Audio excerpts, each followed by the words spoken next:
coton et en graines de coton. Donc on a voulu montrer au ministre comment fonctionne globalement la filière cotonnière et je le remercie encore une fois d'avoir bien voulu se prêter à cet exercice-là.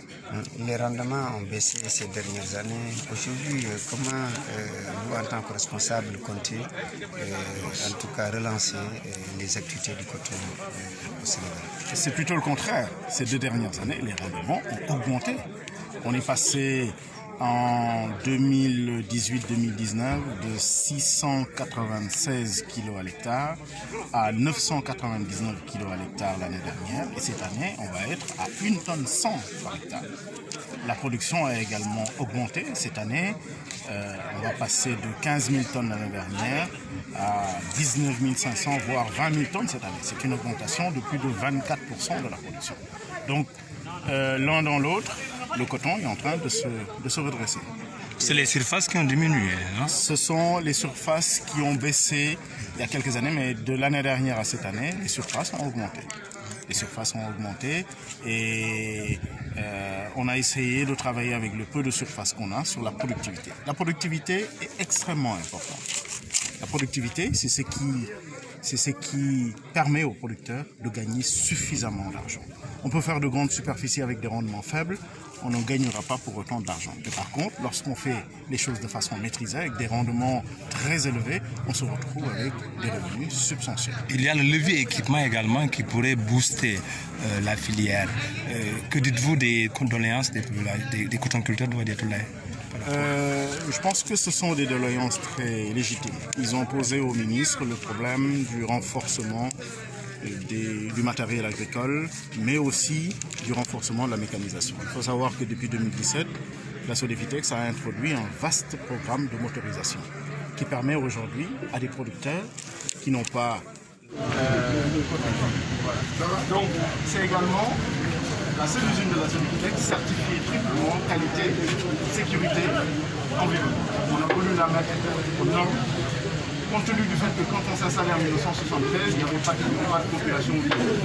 Entre-temps, avec l'urbanisation, on a été encerclé par les habitations. Ce qui fait que pour renforcer les liens avec les populations, il faut la mettre en norme pour préserver les populations en termes de santé et de sécurité. Et cela a nécessité un investissement global de plus de 100 millions de francs CFA pour mettre l'usine en ordre. Donc l'usine de Vélingara se présente comme ça. Le chef d'usine va nous faire très rapidement, si vous le permettez, la présentation des différentes étapes qui permettent de passer du coton graine qu'on a vu au marché tout à l'heure à la fibre et à la graine du coton qui est destinée à la production de la semence. Voilà, merci DG. Je vais présenter un peu les étapes de l'égrenage. Les étapes de l'égrenage, donc à la réception, le coton passe au niveau du fond bascule pour être posé. Donc la première étape, c'est de poser la matière première. La dernière étape aussi va être de poser des matières premières, donc les produits finis. Ici au niveau de Vélingara, donc l'usine a été modernisée, comme on l'a dit tout à l'heure, en 2004. Ce qui fait que vous installez là. Voilà, donc ça c'est les étapes. Les étapes, après le posage, vous avez le nettoyage du coton graine. Après le nettoyage, vous avez l'égrenage, le nettoyage de la fibre, le conditionnement et le placement. Et la qualité.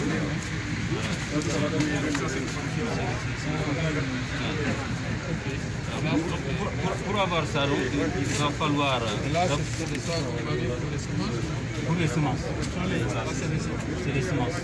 Ça, c'est ça pour fabriquer de la semence. C'est la matière première. Et donc là, finalement, maintenant, pour chaque balle, vous savez, le coton est conditionné en balle de fibre.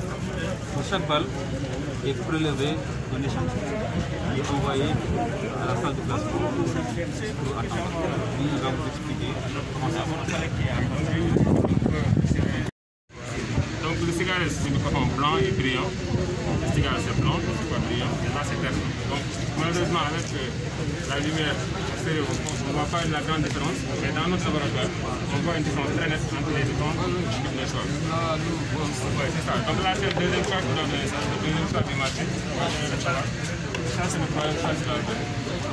Ça, c'est quoi? Donc ça, c'est pour le classement. L'idéal, c'est d'avoir le premier choix. D'avoir le premier choix, les trois. Maintenant, Au départ, vous la délentez elle devient ceci et vous la traitez en deux façons. en insecticide. Ok. Après le traitement, on passe au test de germination. Ok. Ici, on fait un bac de témoin qui est la vertu et on montre Et là, l'agronome intervient. Voilà. Maintenant, en testant, nous avions la vitesse de germination qui diffère. La semence, quand elle est délentée et triée, son taux est meilleur. Il va de 80 à 90%. Tandis que la vertu, avec un indice de germination faible. C'est normal parce que la vertu, si on n'est pas agronome, on doit comprendre ça. Quand il met quelque chose sur terre, quelque chose de vertu, mais il y aura du mal à pousser. Maintenant, si cette semence est certifiée, c'est-à-dire qu'elle a un taux de germination supérieur ou égal à 80%, nous le livrons au niveau de la production. Ça prend son cycle. La gestion des parcelles de multiplication commence à ce moment et elle revient en usine. Égrené, délenté, testé et remis en milieu paysan. On a des projections de 30 000 hectares.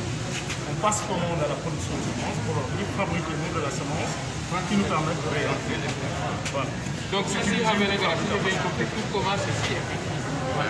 D'accord. Donc, on commence ici pour aller au champ et on finit ici pour envoyer à la filature.